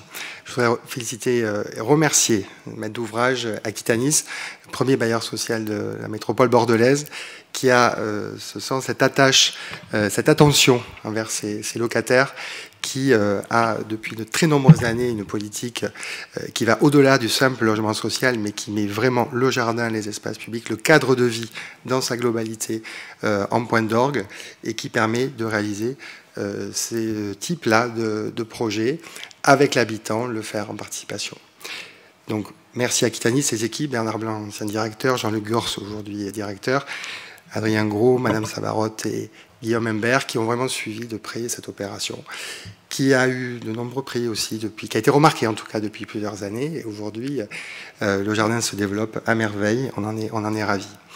Une entreprise qui a été partenaire, l'entreprise Brett, qui a permis d'approvisionner le chantier. Et puis, bien sûr, les habitants, merci à tous ces habitants, 80 logements ici, où en pied de leur appartement, ils ont pu construire et réaliser leur propre jardin, le jardin de leur rêve, mais surtout un jardin qui permet, dans un quartier dense, quartier du Grand Parc de Bordeaux, quartier difficile, de pouvoir promulguer la nature en ville, au pied de son appartement, au pied de son logement, et une agriculture vivrière, qu'on a tous besoin demain de pouvoir s'alimenter. Donc c'est aussi la question de la ferme urbaine et l'alimentation dans la ville qui est traitée dans cette opération. Voilà, je laisse continuer Dany sur la démarche participative. Juste deux mots, hein, parce que bon, tout a été dit. Oui, en effet, il y a un double challenge sur cette commande. Initialement, c'était quand même de l'habitat locatif en co-construction. Donc ça, quand même, c'est vrai que c'est pas commun. Et un chapeau aussi, le promoteur qui prend quand même ces responsabilités-là, de s'y engager, d'emmener tout le monde. Et l'autre challenge, on parle d'agriculture urbaine, et là maintenant hors sol. Sur cette parcelle, il n'y avait absolument pas de terre disponible. Donc l'idée de faire ce jardin sur dalle, et en fin de compte sur quelque chose d'inerte, on a réussi. C'est toute cette intelligence collective, ces habitants comme ça, qui ont donné vie à cet espace, avec des poulaillers, des composteurs, et c'est ça qui... Voilà, c'est la réussite de ce projet, on en est très fiers. Merci beaucoup. Laura Remy, voilà, c'est pour vous. Vous n'avez pas cité les architectes, c'est pas gentil. Excusez-nous, l'agence CEOS Architecture. Voilà, quand même, on leur doit quand même aussi la réussite de ce projet, qu'on connaît bien quand même beaucoup. Alors pour le 13e prix, on va rentrer dans le vif du sujet avec la recherche en paysage. Et pour le remettre, c'est Anne Vourche qui revient.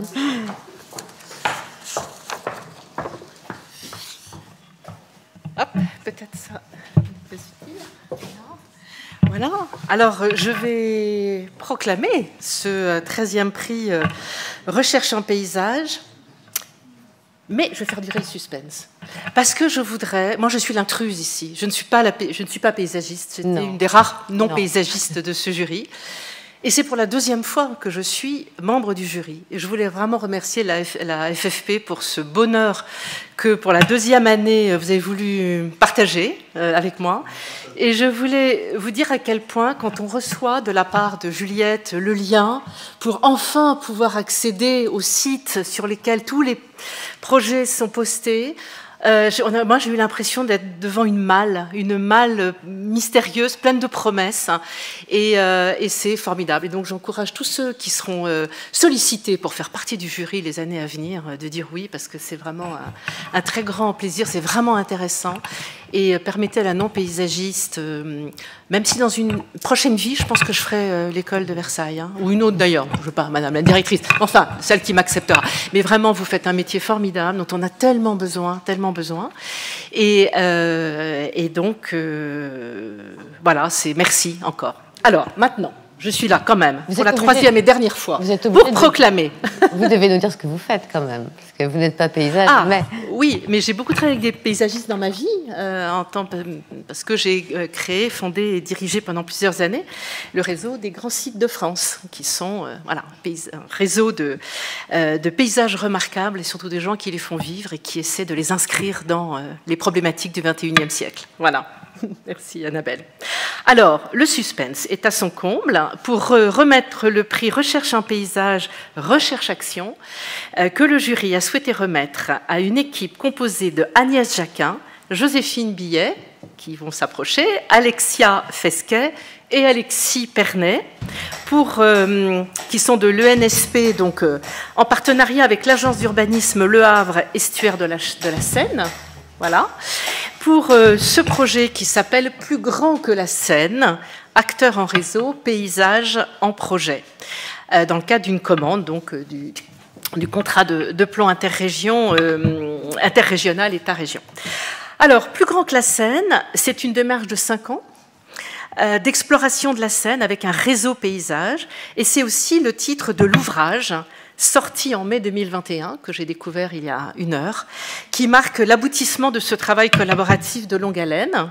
Cette démarche explore les territoires sécaniens et invite les nombreux acteurs à repenser ensemble la transition à travers la construction d'une culture commune du paysage et la mise en cohérence de pratiques à cette grande échelle interrégionale. Donc il s'agit à la fois d'apporter de la connaissance sur l'évolution des paysages de la Seine, de perfectionner des outils méthodologiques des différents acteurs, et afin de mieux orienter l'action publique. Alors le jury a apprécié l'aspect innovant des outils de conception participative pour la recherche, le voyage atelier, la caravane des paysages, l'atelier itinérant et interécole. On a envie de vous suivre là. Il a apprécié également la reproductibilité de la démarche et l'effort de dissémination vraiment très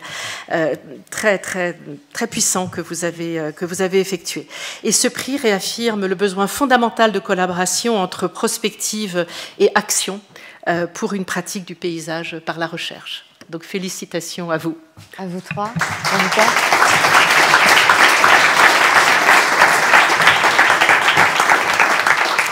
Merci beaucoup Anne, c'est très juste. Tout d'abord, merci beaucoup à toute l'équipe de la FFP qui a permis à l'École nationale supérieure de paysage de postuler pour le palmarès.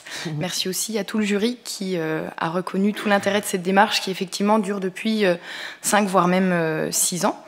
Donc nous, effectivement, c'est Agnès, Alexis, Alexia à qui on fait coucou, qui n'a pas pu se déplacer pour être avec nous ce soir, et Joséphine, effectivement, comme le disait tout à l'heure Henri, pour rebondir, le paysagiste peut travailler peut-être à l'échelle planétaire. Nous, on travaille à une échelle un peu plus modeste, celle d'une portion de la vallée de la Seine à l'échelle de 9 départements entre Paris et Cherbourg. Et effectivement, on tient vivement à remercier la région Normandie, la région Île-de-France, l'État, qui sont donc membres du contrat de plan interrégional État-région de la vallée de la Seine, qui ont missionné l'École nationale supérieure de paysage ainsi que l'agence d'urbanisme du Havre, avec qui on travaille depuis 2015, pour les accompagner dans leur projet de développement plutôt économique et infrastructure de la vallée de la Seine. Et ils permettent à l'ENSP et à la URH de venir sensibiliser au paysage, de venir expliciter ce que c'est que l'approche paysagère, de venir aussi valoriser le métier de paysagiste, qui nous amène beaucoup à monter ce qu'on appelle une école hors les murs, finalement. Effectivement, Alexis est un peu enseignant à l'école, mais avec Agnès, on est paysagiste conceptrice, mais par contre, effectivement, on va essayer de travailler avec les élus, les techniciens, avec les étudiants d'établissements d'enseignement supérieur de la vallée de la Seine qui ne sont pas paysagistes, pour essayer de faire comprendre la nécessité d'intégrer la compétence paysage au sein de tous les projets d'aménagement, et ce, à toutes les échelles. Donc voilà, je tiens effectivement à peut-être présenter très rapidement l'ouvrage Plus grand que la Seine, puisque c'est sur cet ouvrage-là qu'on s'est basé pour postuler pour le palmarès, qui est un ouvrage qui va révéler dans une trentaine de projets on va dire l'importance voilà, du paysage dans le projet. Ce ne sont pas des articles qui sont toujours écrits par des paysagistes. On a fait appel finalement à tous les porteurs de projets. On disait que le métier de paysagiste était assez jeune. On le pense aussi. Mais voilà, effectivement, on va essayer de venir montrer comment il n'y a pas de petits projets et comment on peut accompagner les élus pour essayer de passer à l'action. Donc effectivement, en fait, c'est pas un gros pavé théorique, mais c'est plutôt véritablement une boîte à outils, puisque l'ambition de ce réseau paysage, qui est un réseau d'acteurs, c'est d'acculturer le plus grand nombre de professionnels, d'élus, d'étudiants à l'approche paysagère, pour qu'elle soit intégrée dans tous les projets d'aménagement. Et donc, à travers cette boîte à outils, vous partirez en voyage à travers une trentaine de projets qui ont été réalisés en Vallée de la Seine, de Paris à Cherbourg. Vous découvrirez aussi qu'est-ce que c'est que le réseau paysage, ces caravanes des paysages, ces ateliers itinérants. Et vous pourrez aussi vous plonger dans un futur possible qu'on a illustré, un scénario de prospective qui propose de penser la coopération de la Normandie et de l'Île-de-France pour s'adapter au changement climatique.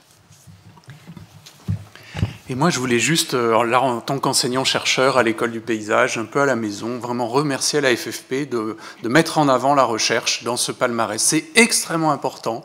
Vous nous faites un plaisir, un honneur immense. Je le dis au nom de tous les enseignants-chercheurs, les doctorants, Roberta est là, qui a été lauréate l'an dernier, et à tous ceux qui viendront après, parce qu'on fera vraiment en sorte que, voilà, qu'il y ait de plus en plus de dossiers, d'expériences à présenter, et puis aussi, pourquoi pas, en interaction avec par exemple, vos agences, qui peuvent aussi accueillir des jeunes chercheurs. Ça se fait dans le cadre de contrats qui existent. Et puis, juste quelques tout petits remerciements. Derrière ce projet de recherche, il y a des personnes absolument extraordinaires qu'il faut mentionner. Un préfet hors norme, le préfet Philiseau, qui nous a fait confiance. La vallée de la Seine, ça aurait pu être un ensemble de corridors, d'infrastructures, de porte-containers, de lignes LGV, de tout ce qu'on veut. Et puis, il nous a permis à nous de développer la compétence en paysage à cette échelle interrégionale. C'est un préfet, un haut fonctionnaire qui nous a fait confiance, et c'est absolument, voilà, ça a été déterminant. Il y a Vincent Pifteau, que vous avez vu, pour ceux qui le connaissent, sur le chalutier qui visitait la côte de Tatillou. Et puis, il y a un monsieur absolument incroyable, extraordinaire, dont il faut vraiment saluer la mémoire, parce que vraiment, il nous manque, enfin, c'est affreux. C'est Boris Mingui, qui a été diplômé de l'école en 2000, directeur du CAE de Seine-Maritime, qui a porté tout ce projet de recherche, qui nous a quittés l'an dernier. C'est quelque chose d'horrible. Donc voilà, Boris, il est souvent sur les photos et vraiment avec nous encore ce soir. Merci pour lui. Bravo.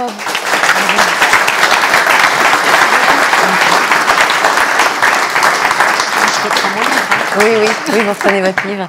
Peut-être que vous pouvez le laisser à disposition pour que... Oui, il y en a d'autres. Oui, puissiez le feuilleter.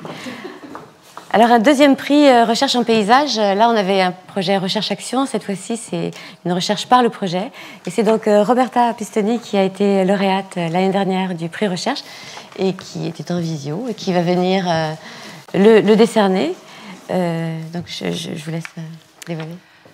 Donc, les prix recherche en paysage par les projets va à l'agence d'Icila et Sylvanie Gray, avec les projets Pirmil les îles, les projets urbains comme outil de recherche. Donc, bravo à elle, parce que je pense que c'est elle et son associé.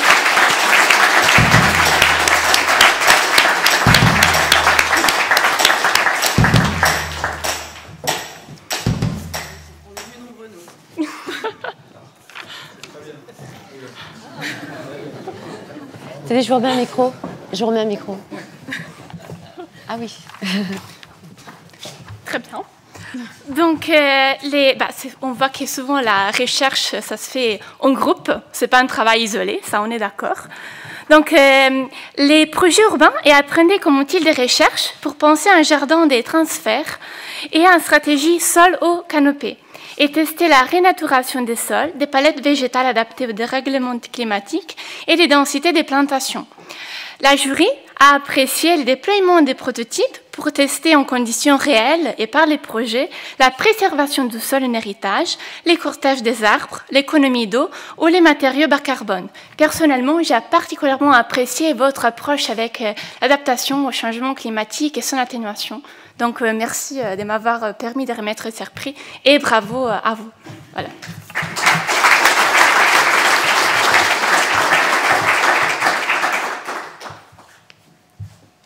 Du coup, je vais parler au nom de l'équipe. C'est vrai qu'on est venus nombreux et c'était important parce que la recherche en paysage, ça ne peut pas se faire seul. C'est aujourd'hui possible parce qu'il y a une forme d'alignement de planète là autour de ce projet, à la fois avec un maître d'ouvrage, alors qui est représenté aujourd'hui par Céline de Nantes Métropole Aménagement, mais aussi des élus qui sont derrière. Aussi avec une équipe, donc Alexandre qui représente Frédéric Bonnet et son équipe, Artelia, Nicolas Debiais sur la renaturation d'ici là, et puis il nous manque aussi Zefco sur la partie transition écologique et vraiment sur la participation.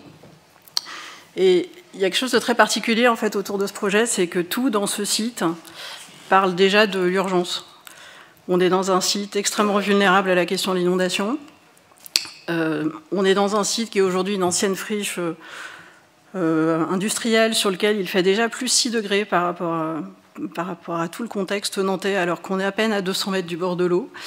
Et donc, il y a une forme d'évidence à se dire qu'évidemment, à cet endroit-là, il ne va pas être possible de faire comme d'habitude. Et en plus, c'est vraiment la feuille de route qui a été posée par les élus et par le maître d'ouvrage, c'est-à-dire réfléchissez en mettant les curseurs là où il faut les mettre sur cette question de comment on habite demain et comment on travaille demain à cet endroit-là. Il y a une méthode qui est assez atypique, puisqu'en gros, avec toute l'équipe, c'est pour ça qu'on est venus tous, parce que c'est la partie du paysage, elle est complètement intégrée dans la démarche du projet urbain. C'est un maillon, tout se pousse, tous les curseurs se poussent en même temps. Et donc on a rencontré 80 entreprises du Grand Ouest pour savoir où est-ce qu'elles en étaient, ce qu'elles savaient faire, en gros, en se disant que globalement, pour travailler avec les ressources, il fallait aussi savoir ce que le territoire savait faire. Voilà, c'est les ressources du territoire. Et il y a eu un constat qui était assez fort, c'est que globalement, on s'est rendu compte que la filière du vivant, de manière élargie, on n'était pas très près. Enfin, nous, les entreprises, voilà. Et assez vite, c'est imposé un peu entre nous l'idée de se dire, mais à ce moment-là, eh bien, puisqu'il n'y a pas d'entreprise qui est complètement en train de tester, de montrer que ça marche et tout ça, eh bien, très bien, c'est le projet qui le fait. Donc le projet urbain s'est saisi de cette question. Et donc, à travers les tests que l'on mène, voilà, tous dans l'équipe, on est, nous, dans une phase, alors on n'a pas livré, hein, on est complètement au milieu, même au début du chemin, j'ai envie de dire, on vient de faire la phase d'expérimentation, donc il y a plein de choses à prouver encore sur la liste. Mais on se donne l'ambition de se dire qu'il est possible, sur ce site industriel, de ne rien sortir des sables du site, d'amener le moins de terre végétale possible, de fabriquer nos arbres dans une filière locale avec une récolte de graines, et ils sont déjà en récolte, et ils existent déjà quelque part dans une pépinière à 70 km de Nantes à peu près. Voilà, et que dans ce site de transfert, qui est déjà dans ce site à plus 6 degrés, naturellement, eh bien, on teste, voilà, et on voit ce que ça donne, et jusqu'ici, c'est concluant. Voilà, je voudrais remercier beaucoup cette équipe incroyable pour toute l'ambition qui est mise sur ce projet. Merci à vous.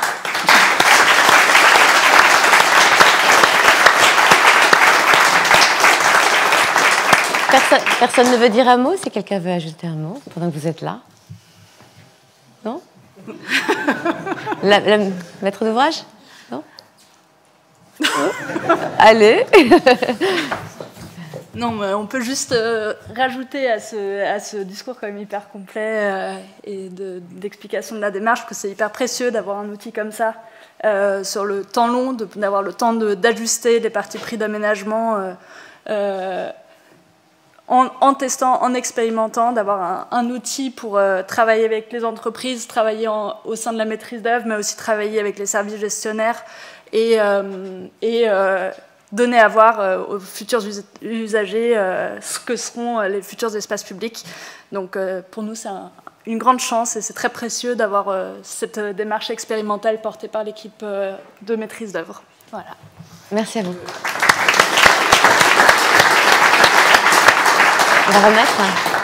J'ajoute qu'on en a un deuxième, en fait. Donc, au moment où on a rendu le dossier, et maintenant, on a un deuxième site d'expérimentation qui travaille sur la renaturation de la berge avec Nicolas, et puis dans lequel, via deux parcs linéaires des berges, vont nous permettre, a priori, de retrouver l'équivalent d'1 hectare de zone humide en cœur de métropole. Et on en est extrêmement... plus, me dit-il. On est extrêmement content de ça. Bravo. Bravo.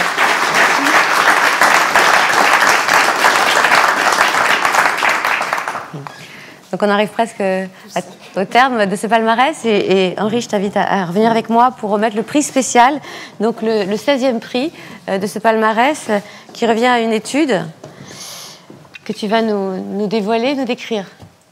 Oui, c'est le dernier prix et peut-être le premier d'une nouvelle série.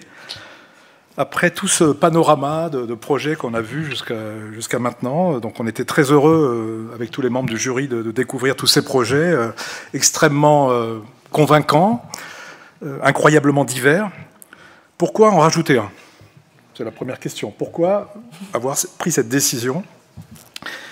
Je vais l'expliquer tout de suite après avoir décerné ce énième prix, et ce prix spécial du jury à Moss Paysage, Charlie Montboisse pour l'étude de programmation et AMO pour la requalification de la pointe de la fumée.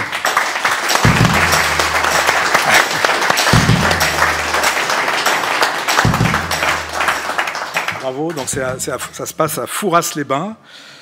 Et le jury a particulièrement apprécié la finesse et l'efficacité, non pas de ce projet, mais de ce plan guide. Il oriente, basé sur la mise en lumière de l'histoire et de la géographie du territoire de la pointe de la fumée, afin de mieux définir, non pas un projet réalisé tout de suite par vous, mais de définir le cadre et les principes de son développement futur. Cela a conduit le jury à distinguer ce travail par un prix spécial et à proposer, pour les prochains palmarès, la pérennisation de cette facette spécifique du métier de paysagiste concepteur par la création du prix de la programmation paysagère. Merci pour cette initiation. Et bravo. Merci beaucoup. Je suis très touché, surtout par un prix spécial. C'est assez agréable. C'est un sujet qui a été spécial en premier titre parce que c'est le premier marché public remporté par l'agence Moss Paysage. Et c'est un projet qu'on a partagé. Thomas Lamant est présent aujourd'hui à mes côtés. C'est vraiment un travail collaboratif de programmation et de conception paysagère sans faire trop de conception. Ce qui a été un jeu d'équilibriste, d'essayer d'arriver à doser suffisamment d'intention sans trop refermer les possibles sur le futur projet, puisqu'on a essayé de trouver le juste équilibre entre les souhaits de 3 maîtrises d'ouvrage, la ville, la communauté de l'agglomération et le département, avec des enjeux extrêmement forts et contradictoires de défense contre la mer, d'activités touristiques, d'enjeux patrimoniaux avec la ceinture de feu et le grand site de Rochefort, l'activité ostréicole extrêmement présente, et tout ça avec pondération pour mettre juste les guides, mais arriver à tenir les guides jusqu'au bout, jusqu'à l'accompagnement sur le concours de maîtrise d'œuvre et le passage de relais à l'équipe lauréate, qui d'ailleurs est présente dans la salle ce soir, Jacqueline Hosty, et on est très heureux. C'est vraiment un travail collaboratif. Je souhaite juste un dernier mot et après je vous laisserai aller boire un verre. Vraiment, c'est un travail, je suis très très fier de le partager avec mon associé Marie-Gabrielle Bevier qui n'a pas réussi à être présente ce soir. Voilà, je vous remercie.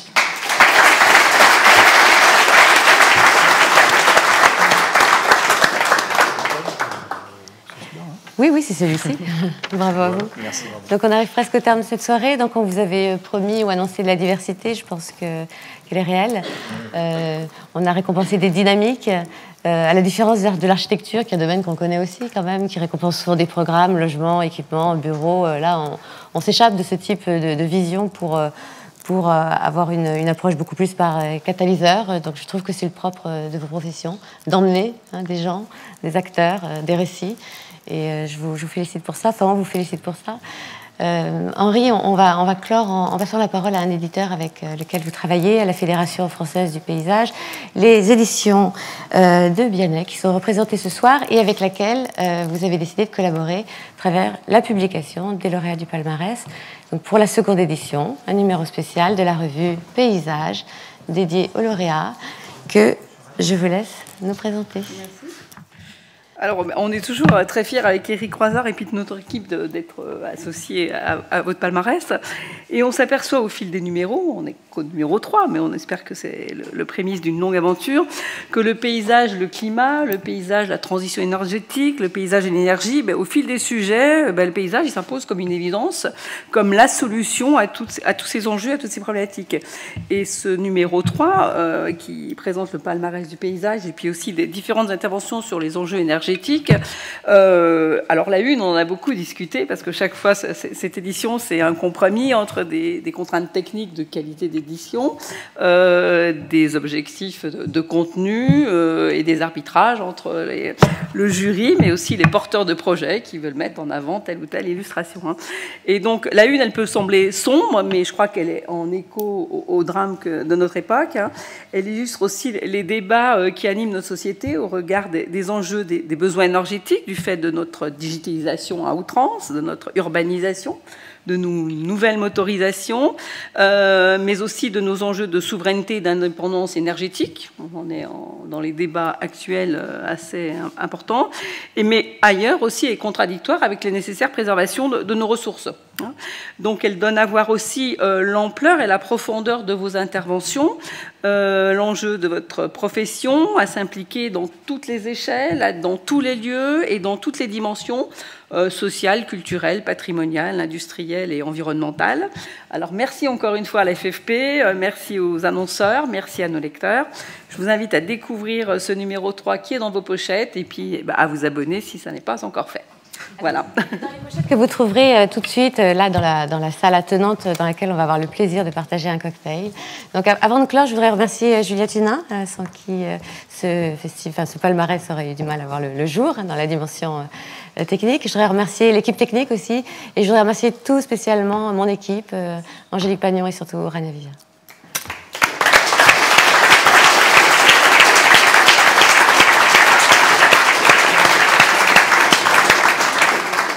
Régine Debray, côté FFP, qui est souffrante aujourd'hui, qui n'a pas pu se joindre à nous.